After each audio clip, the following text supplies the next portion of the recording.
chopped off heads, fake heads and blood. To me, riffs are fucking timeless. You've got generations of people going to see them. It's our best album so far. The fans have been asking for it. They've been asking for it for years. I would listen to it over and over and over again today. It's that music we play, man. You're either going to like it or not. There are satanic bands. Some of them really aren't. We're playing the craziest drunken debauchery show we've played probably ever. He is not in condition to be doing a podcast.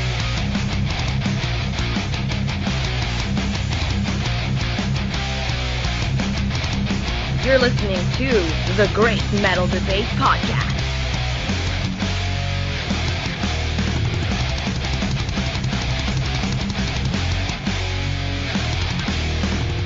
Welcome back to the heaviest show on the internet. It's the Great Metal Debate Podcast, episode 71, August 2021.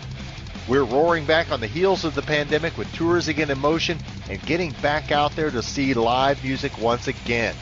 I'm joined on this episode by my man Xander. Xander, you and I both dove right back into the mosh pit, hitting a number of shows. I've got some killer concerts to discuss, but before I get to mine, I know your phone must have been blowing up of late because you like the surprise breakout vocalist at Slam Dakota Fest. Right. I think it's kind of cool. The vocalist of Atoll was impressed with my vocals. He was impressed with the way that I wasn't having to cup the mic to project my vocals.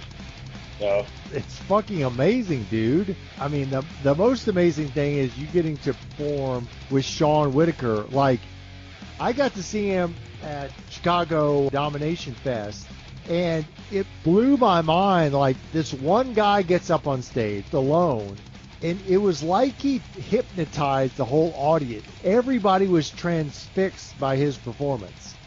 Yeah. It's not something that people see every day. I've been a fan of Sean Whitaker since I was in high school, all the way back in late 2009 when I discovered him. The first song I ever heard from him was Befouling the Adoration of Christ. And around the same time as when I discovered Putrid Pile, Bloodsoaked, and other extreme underground bands like that. I've always wanted to see him live, and I invited him to play a show here at Parksville. He and I were just kind of hanging out. He's talking about playing the show at Slam Dakota and asking me if I want to go with him. And he strongly feels like my vocals need to be heard. Not only that, but he and I actually talked about making a duet slam project. And that'd be awesome, dude. Originally, we wanted to do Melodeath, but we're not finding people right now to fill in for the groovy kind of guitar riffs that we'll need. So we're going to have to do away for right now with the Dark Tranquility-esque style that we want and just make something with slam for now. Hey, Dark Tranquility with Sean Whitaker on the guitar, that's damn. Yeah, he specializes with slam riffs, though, and he has come up with a couple of groovy riffs, one of which sounded kind of like a Arch Enemy riff. But another riff that he came up with sounded like an old Morbid Angel riff. I'm thinking, hey, what if we had a mixture? Like, what if we made a melodic slam death band? Morbid Enemy. Yeah. And then, like, the plan to play together at Slam Dakota, how did that come together? He just straight up asked me. He said, do you want to do vocals for U-Haul? I couldn't answer him whenever he asked me that at first. I was over at his place just jamming, and then he asked me that out of the blue. And I'm thinking, I want to say yes, but am I qualified? You know, because you've had people that have heard that song be played by him for over a decade live. And then for some stranger to get up on there and do the song, I didn't know if I was going to get booed off stage or not. That was like my main worry, aside from my vocals drying up on stage. But I eventually agreed to it and said, yeah, man, fuck it, let's do it. This is the opportunity that I'm going to regret not taking up. So, and then you guys flew up to the Dakotas, and like, what was that scene like to show up there at Slam Dakota Fest, but as an artist? It was very neat having the lanyard pretty much saying that I'm part of a band, even though I really kind of wasn't. I was just given the lanyard. Fuck that, dude. You performed on stage. You're an artist. If you're up there on stage, you're an artist. You deserve the lanyard. You earned it, dude. It was nice getting VIP access like that, even though I had no reason to go backstage in the green room or anything. I was just wearing the lanyard as my free ticket in, even though I was only up on stage for that one song, for that one day, you know. Who all did you meet, and what was it like having the full access to a fest like that? Well, regardless of whether or not I had the lanyard or not, I could have met anybody I wanted. On that first day, I met up with Gorgatron to do the interview for you, and which was awesome. Thank you, dude. That was killer. No problem, man. I met Sean McCanney from Putrid Pile. He was a pretty chill dude, but I couldn't shoot the shit with him for a long time because he was busy running back and forth and getting bombarded by a lot of people as well. So it was kind of like hi and goodbye, or I at least told him that I had been listening to him for 12 years. You know, it was definitely cool finally to be able to meet him after all these years of being a big fan. I think what you said is really important. I feel like the average fan, maybe they don't get to meet everybody, don't have full VIP experience, but if you're a big fan and you go to one of those fests, you've got tremendous access. And if there's some bands and artists that you appreciate, you're probably going to have some opportunities to interact with them and tell them what you think and maybe get a photo and that sort of thing. Like, to me, that's one of the awesome things about those type of fests. These artists aren't hiding from the fans. They want to meet and interact with the fans. And that's what I love so much about the metal scene, especially the extreme metal side, because you're right. These band members will seriously walk out in the open, just be out in the crowd, moshing with you. Then whenever it's time for them to get on stage, they'll get on stage and do their thing. But as soon as they're done, they'll go straight to their merch booth, you know, and shoot the shit with the fans as they were buying merch. And yeah, absolutely. I've had that experience so many times. The bands who are performing, like, they want to get in the crowd and experience what's going on stage like a fan, because they're fans too. They're not that different than me and you, although maybe I should say not that different from me, since you're the guy up on stage, not me. Right. At one point during the first night, Sean points a guy out, and he says, "Hey, you see that guy over there that I was just talking to? He's one of the former drummers of Dying Fetus." And I'm like, no fucking way. It was Duane. He was only the drummer for the War of Attrition album, which is actually the first Dying Fetus record that I checked out when I was in high school. But yeah, that drummer, he wasn't playing in the band. He was just a fan in the crowd watching the other bands. And I went up to this guy who was just in the crowd, asking to get my picture with him because I found out that he was one of the former drummers of Dying Fetus. Xander, I want to talk with you more about Slam Dakota Death Fest after the break, and we've got other shows and bands to talk about too. But before that, let's listen into an act you got to see at the festival. We've got death metalers Graveslave from their 2021 independent release, No Center. Here's Spectral Procession.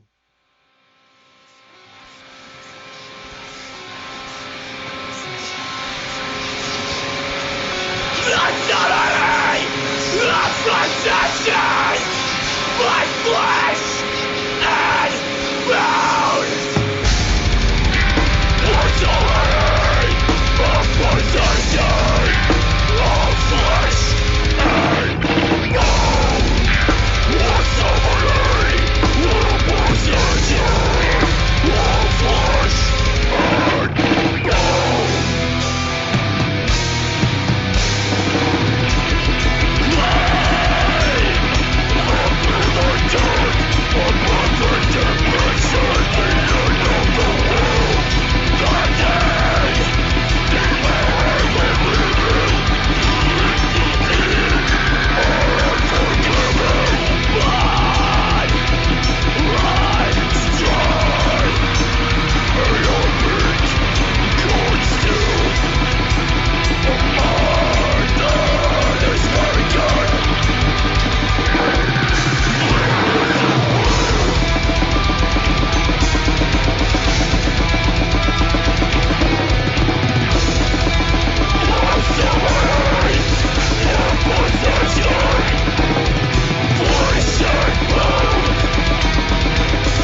That was Minnesota death metal enclave Graveslave with the track Spectral Procession off their 2021 album No Center. Just one of the many extreme metal acts that hit the stage at Slam Dakota Fest this summer.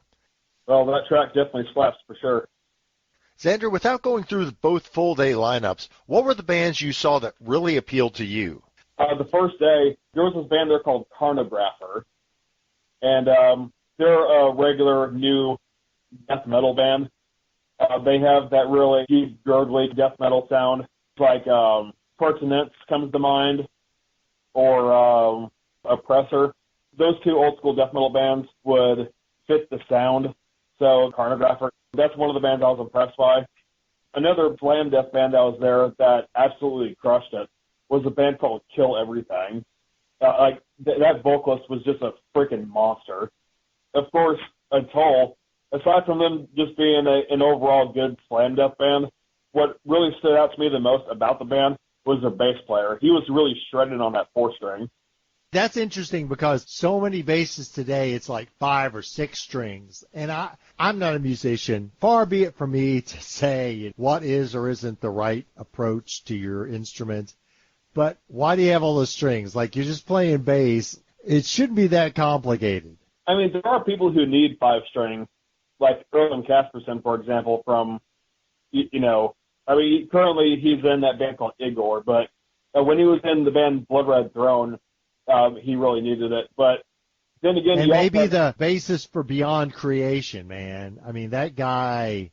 I know that, but he has a fretless too. But you also have bassists from a band like Obscura, where you have a freaking 8-string bass that's fretless, and it barely even sounds like a bass because there is so many strings. Yeah, what they do is insane, man. That's off the charts. Yeah. In order for somebody to actually need a 6-string, you'd have to be somebody like Les Claypool from Premise. I myself wanted to play bass a couple years ago, but the bass guitar was just kind of collecting dust, and I wasn't really picking it up as often as I should have, so I ended up just punting it. I think that's important. Like, as a non-musician, it's real easy for me to make pronouncements about what I think is the best approach to playing the instrument or writing songs or, general musicianship. But at the same time, it's all bullshit what I say because I don't actually play and I don't put in the hundreds, if not thousands of hours of time practicing and developing my craft. Right. I mean, I wish I kind of had more time in the world to do things like that, but, with me working 2 jobs, I could barely so much as write. I'm always starting to write lyrics for new songs that I could potentially do one day in the future. But other stuff you want to say about Slam Dakota? Anything, any crazy experiences you had? Keep it PG-13. Well, I did get a little bit too high because in South Dakota, marijuana is legal. Nice.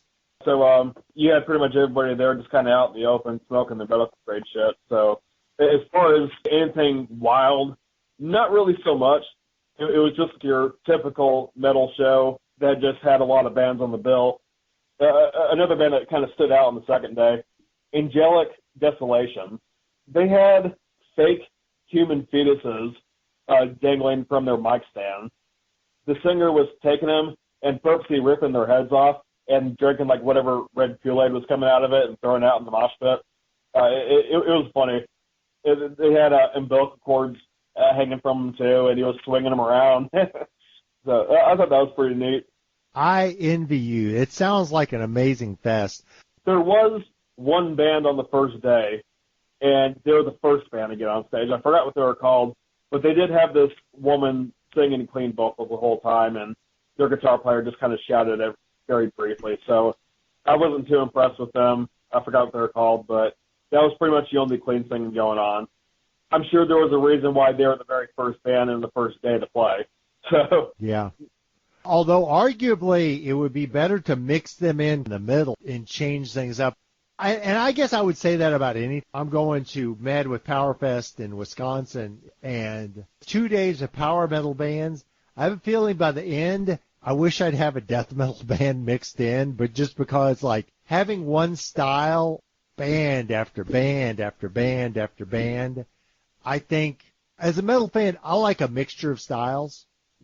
Yeah, I think the thing is that a lot of festivals like to keep the same genre to keep the same crowd. But I see what you mean, though. It's not like Rockstar Energy Mayhem Fest, where they'll have a band like Dragon Force playing on a main stage, but then have Suicide Silence or Whitechapel playing before them, and then having like a mainstream band playing after that, like Slipknot or whatever, you know.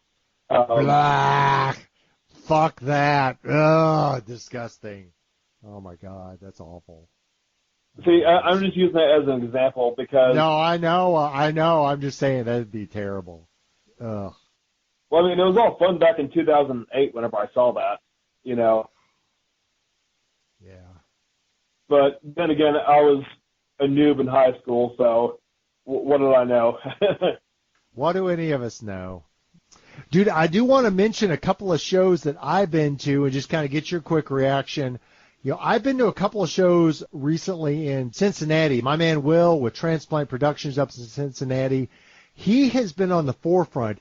Even during COVID, like he's been having shows, and the restrictions in Ohio have been pretty severe, like social distancing, masks, minimum crowds, but he's kept having shows. I've been to a few of them, most recently back in June at Legends Bar and Venue, which is on the west side of Cincinnati, not the nicest side of Cincinnati. I've been to shows, Bogarts and some other places. This is on the sketchier side of Cincinnati. But when you got there, it was an awesome place, good little bar, and saw some local bands, Trash Night, Bloodgate, and Dark Soul. And then the headliner was Wrath, thrash band out of Chicago. These are older guys. They had some albums out in the 80s. They never reached the heights of an Anthrax or Testament, Death Angel, one of those 80s thrash bands. They kind of were hovering below that level of success. But Wrath blew me away. When they hit the stage, Wrath were fucking awesome. And I would encourage anybody, if you have a chance to see this band, classic thrash from Chicago, Wrath are amazing. Right. You know, of course, whenever you're at these shows, you end up meeting new people every time you go, and most of the people you meet are pretty cool and have the same music interest as you and have similar backgrounds. So we've both got more shows to talk about, but before we do, let's take a moment for more metal. Here's some melodic death metal, a subgenre we are both huge fans of. This is Ethereal Exile with Scarlet Queen.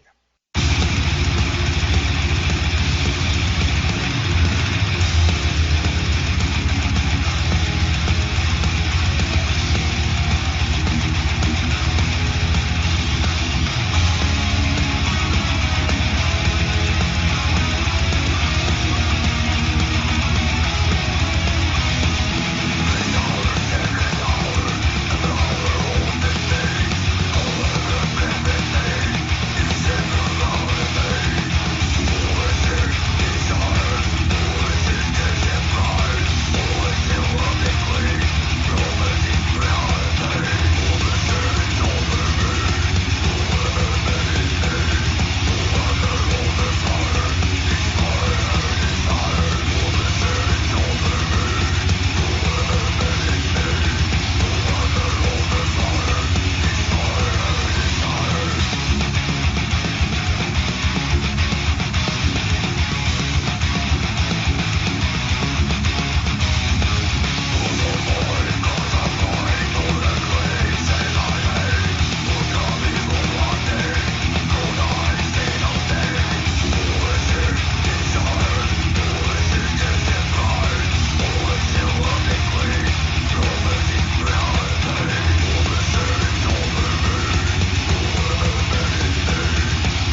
That was Scarlet Queen by Polish Melodeath clan Ethereal Exile off their 2020 full-length independent release, Soul Beyond Time.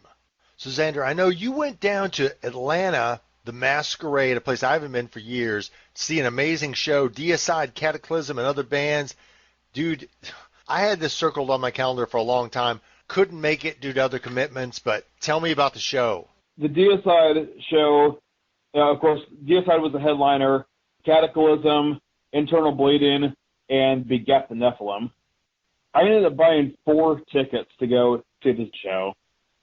And originally it was going to be me, my brother, Chris from Yoltner, and Sean Whitaker.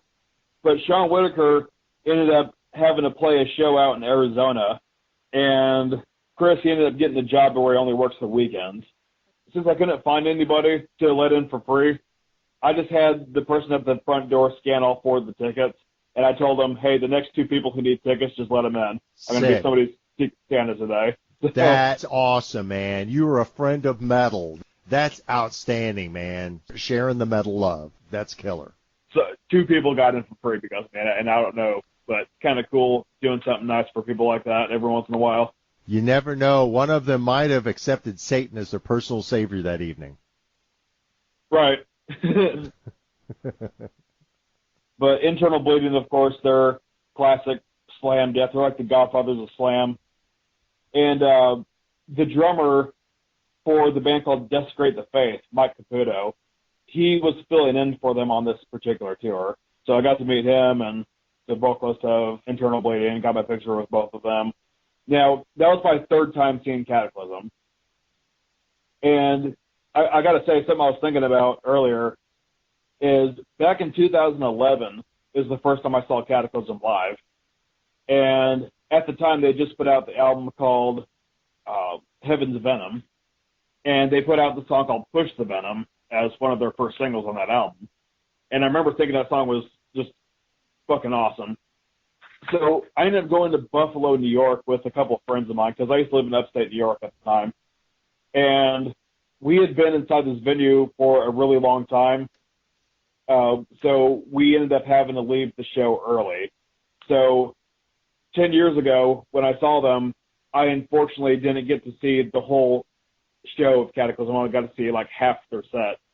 And they didn't make it to the song Push the Venom yet. So 10 years later, I finally see them and they play that song again. So that was my first time hearing that song live. So I had to get in the pit for that. No question about it, you know. But one thing I do know is that I acquired more injuries than I ever have in a pit before at the Deicide show. It's pretty much a staple that you're going to get your toe stepped on like 400 times in a single night if you're in a pit. But I think my toe, I barely had any feeling whenever I got back to the motel. I got punched in the lower back by somebody. I don't know who it was. I got backhanded in the face, like right in the nose. I got elbows in the mouth. Got shoved to the ground a couple times. My back, chest, both my arms are sore from either getting shoved or shoulder rammed or me shoving someone else and shoulder ramming someone else. And, of course, there's always the one big bulldog in the pit that's just throwing everybody around like a rag doll. And whenever this girl was crowd surfing near me, she got turned sideways and she accidentally kicked me in the face. Then another person was crowd surfing, and the guy landed on top of my head, which kind of hurt my neck a little bit. I got chewed up and spit out at this particular show. It was worth it, though, because if you don't leave a venue feeling sore, then you didn't have a good time. That's part of the music experience, man. Just the music and other fans beating the crap out of you. And it's good to get back to that, man. We have gone too long without that experience. Oh, yeah. It's not the worst. I mean, I've gotten a headbutt in the nose and got a bloody nose once whenever I was in the Wall of Death for Ingested a couple years ago. Then whenever I was moshing in Rings of Saturn during Summer Slaughter like 3 years ago, somebody jumped me in the side of the head on purpose. Somebody crowd killed me in that one. So that's part of the reason why I don't like moshing in deathcore pits anymore. I know there's always a fucking crowd killer. Not cool in my opinion, but oh, hell no. That's some cowardice shit right there. Yeah. You can be aggressive and be slamming around, but there's a way to do it that's neighborly and then there's a way of doing it that you're just being an ass. Right.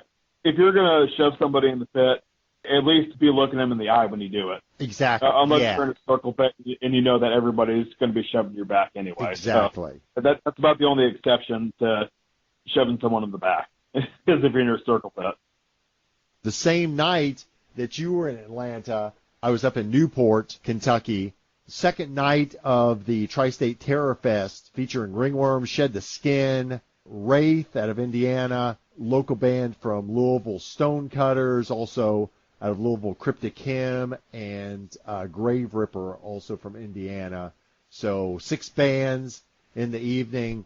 A little, some of them a little on the more hardcore side, which isn't really my thing.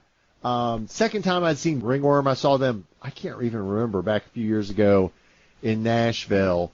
A little more on the hardcore edge, so that's not something I'm going to be listening to on a regular basis because I'm more a melodic metal kind of guy. But live, they're pretty intense and are very entertaining. Shed the Skin, I really like. Some of the same members from that band as in Ringworm, a little more metalish, a little more on the technical side. Definitely, there was some shredding from the Shedders. Stonecutters out of Louisville, a little slower, groovier, and doomier, but definitely very metal. Those guys have been on a number of national tours in recent years, and so have done very well. My boys in Cryptic Hymn, love those guys. Wraith is also kind of a quasi-punky, hardcore-ish metal band. Got to interview them, which we'll have up soon on the Great Metal Debate podcast feed. Real like those guys.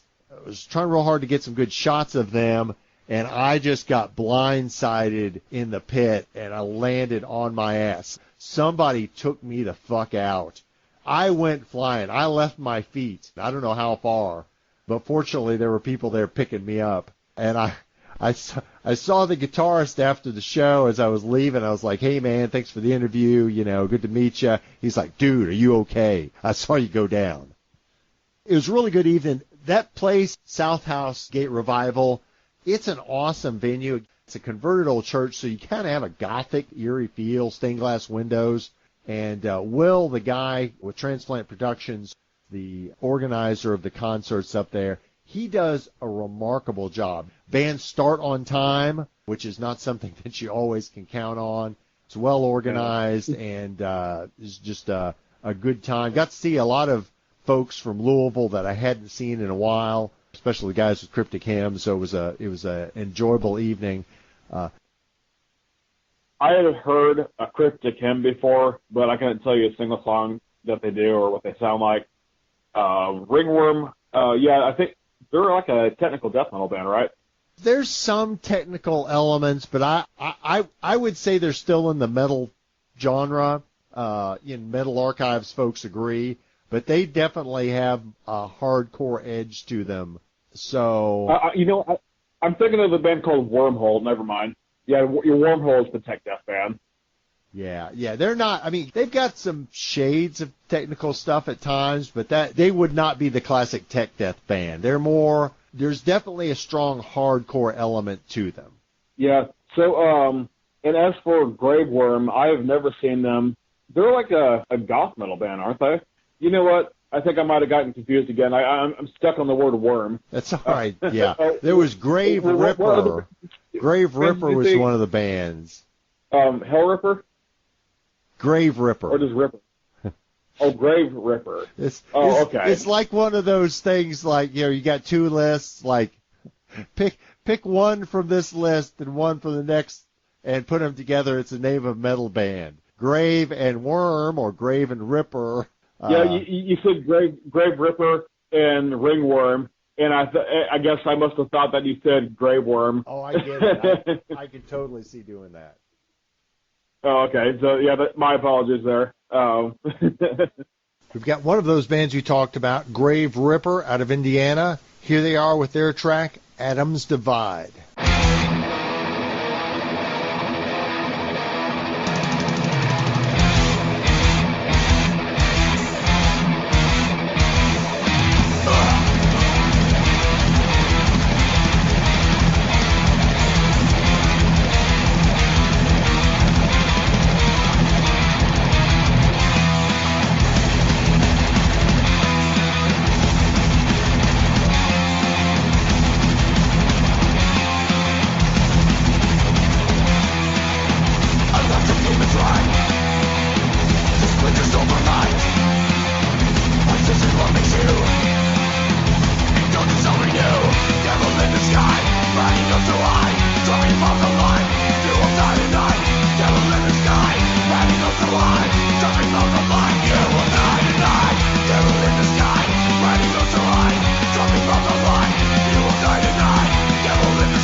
just heard the track Atom's Divide by Dark Thrasher's Graveripper from the 2021 EP Radiated Remains, one of many awesome bands I saw perform recently in Newport as part of Transplant Productions Tri-State Terror Fest.